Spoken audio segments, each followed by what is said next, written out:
masyarakat udah nggak asing lagi nih dengan oncom. Tapi kita katanya baru dengar oncom hari ini. Iya, baru dengar oncom hari ini dan aku baru lihat nih oncom tuh ternyata seperti ini. Kebayangan aku tuh kalau oncom tuh yang bulet, terus yang ada biji-bijinya itu loh. Apa sih? Onde-onde ya tadi. Onde-onde. Tapi di rumah mama nggak pernah masak oncom berarti. Makanya ini baru baru tahu. Iya. Nah ini tuh emang makanan khas Sunda ternyata. Dan ini tadi aku sebenarnya mikir ini keju, tapi ternyata ini oncom yang Ini oncom, ini yang atas yang warnanya merah itu adalah jamur, bukan keju. Oh jamur. Jamur. Jamur apa ya dok ya ini ya? Nah biasanya mereka menggunakan jamur yang khusus pembuatan oncom, aspergillus ya. Jadi cara buatnya itu, oncom ini kok bisa seperti ini? Pasti pada bingung kan, ini oncom nih bahan dasarnya apa sih sebetulnya? Iya apa sih dok ini tempe atau apa nih? Kedelai atau kacang, apa roti jangan-jangan. Nah, jadi kalau zaman dulu oncom ini dianggap sebagai makanan untuk masyarakat yang lebih rendah karena kandungan gizinya juga kurang baik. Loh kok bisa? Karena dibuatnya dari ampas pembuatan tahu. Jadi kita kan bikin kedelai, lalu kita bikin tahu. Nah, sisa ampas tahu itulah dibikin menjadi oncom zaman dulu.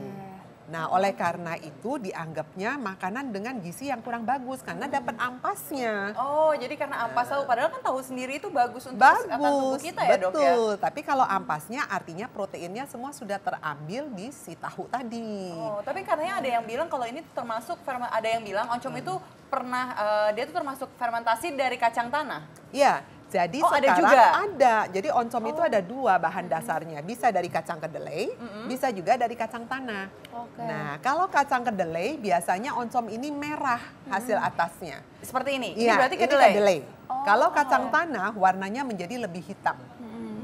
Nah, nanti kalau lihat ada oncom yang dasarnya menjadi hitam, itu adalah bahan dasarnya dari kacang tanah. Oke, tapi ngomong-ngomong nih dok, ini katanya masyarakat banyak yang percaya bahwa ini tuh oncom baik untuk mencegah dan mengatasi dan menjaga sistem pencernaan. Mitos atau fakta dok? Kalau sekarang jika dibuat dari bahan yang betul-betul jangan diambil ampas, maka ini adalah fakta.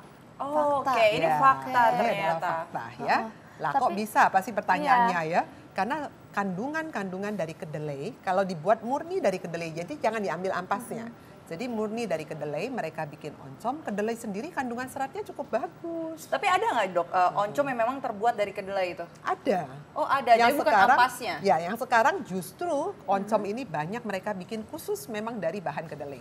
Oke, tapi berarti bukan dari ampas tahu lagi Sudah dok? bukan dari ampas tahunya. Kalau yang bagus ya, yang memang oncom yang kualitasnya baik, ternyata mereka sekarang bikinnya sudah langsung dari bahan kedelainya. Nah dok, katanya tuh oncom ini juga mencegah untuk perut kita ini kembung dok. Itu fakta atau mitos? Ini sebetulnya mitos, ya.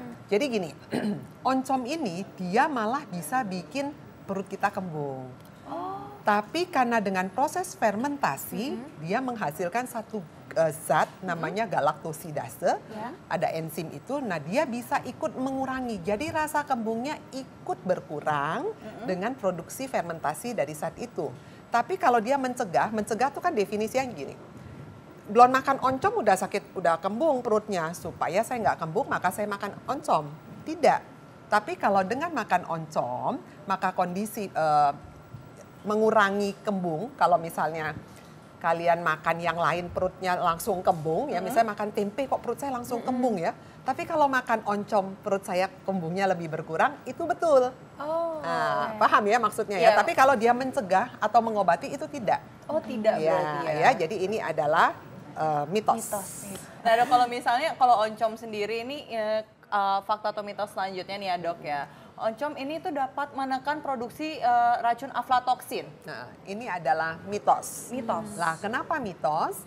Karena oncom sendiri ini tergantung dari bahan pembuatnya. Jadi zaman dulu itu oncom itu mereka sering menggunakan bekas-bekas yang olahan tahu tadi. Kemudian terlalu lama, kemudian malah aflatoksinnya tumbuh di situ. Oh justru malah bisa ikut menimbulkan aflatoksin. Makanya sekarang kita lebih cenderung tidak menggunakan ampas-ampas seperti itu. Kita langsung menggunakan kedelai atau menggunakan kacang tanah. Oke dok, tapi kalau untuk racun aflatoksin sendiri ini tuh penyebabnya apa sih kalau dalam tubuh kita? Bisa menyebabkan apa? aflatoksin dalam tubuh bisa menyebabkan kanker liver, kanker hati. Wow. Ya, Oke. ya, jadi memang kalau sumber utamanya banyak di kacang-kacang yang sudah busuk. Jadi kalau kita makan kacang, jangan begitu makan kacang udah hitam, pahit, malah terus ditelan. Hitam, pahit, buang, jangan dimakan lagi. Jadi kalau makan kacang-kacangan, cari kacang yang bagus.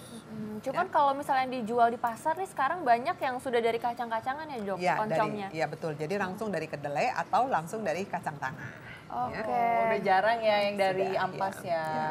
Dok, kalau fakta mitos selanjutnya nih, oncom itu merupakan sumber gizi dan energi bagi tubuh. Ya, kalau dibuatnya dari bahan tempe, betul dia menjadi sumber gizi untuk tubuh kita ya. Jadi jangan dari Jadi ampas. bisa dua-duanya gitu. Ya, jadi gini. Fakta ini, Dok? Ini fakta.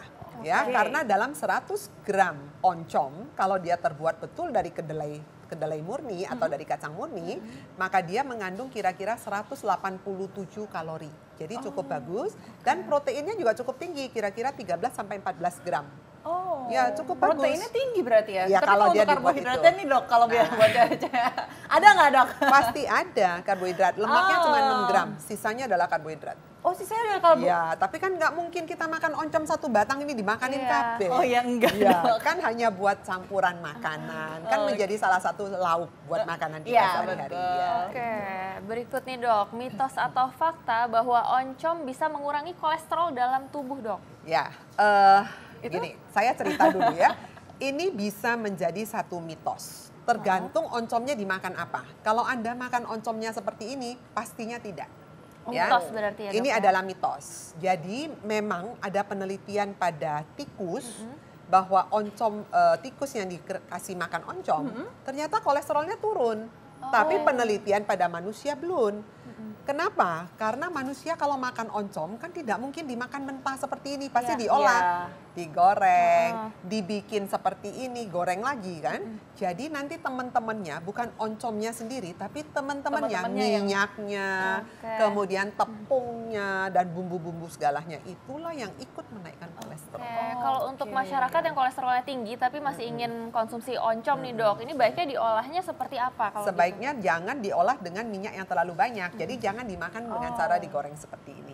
Jadi dibikin seperti campuran tadi, lihat nggak? Dimasak dengan lenca. Nanti dikasih daun kemangi. Jadi usahakan untuk lebih banyak menggunakan seratnya. Nah itu pasti akan menurunkan kolesterol.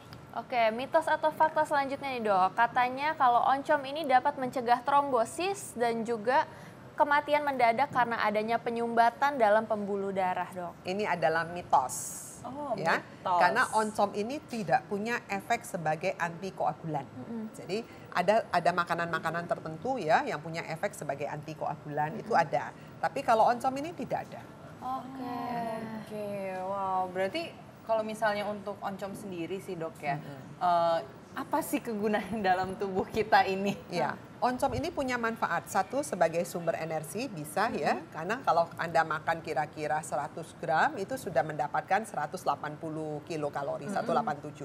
Sebagai sumber protein ya, Ya. karena dalam 100 gram dia sudah menghasilkan 13 gram protein. Jadi Anda pernah lihat tahu Bandung? Tahu Bandung Iya. yang kuning itu? Nah, satu tahu Bandung kuning itu mengandung sekitar 7 gram protein. Oke. Ya, nah kalau dia bisa menghasilkan kira-kira 13, artinya setara dengan 2 potong tahu. Lah kok bisa? Karena bahan dasarnya sama, dibuat dari kedelai. Oke. Jadi bisa digunakan sebagai sumber protein. Jadi sebagai tambahan lauk, kalau kita nganjurkan orang makan, kalau makan harus gimana sih dok? Kita selalu bilang gizi yang lengkap dan seimbang. Gizi lengkap seimbang itu apa? Harus ada nasinya atau ada karbohidratnya. Kemudian ada sumber protein. Nah sumber protein itu kan ada 2. Ada yang dari hewan dan dari nabati. Iya. Maka salah satu yang bisa diambil sebagai alternatif pengganti adalah oncom. Untuk Ini dari sumber nabati ya, dok, ya? Nabatinya. Oke. Ya. Kalau ngomong-ngomong soal kandungan nih dok, katanya oncom ini mengandung fosfor. Ya. Dan fosfor ini kan kita tahu bahwa dia berguna untuk pertumbuhan tulang. Ini mitos atau fakta nih Ini dok? fakta. Oh, ini fakta. Ya, jadi memang oncom ini dia kaya akan fosfor. Jadi memang bagus sekali untuk tulang, ya.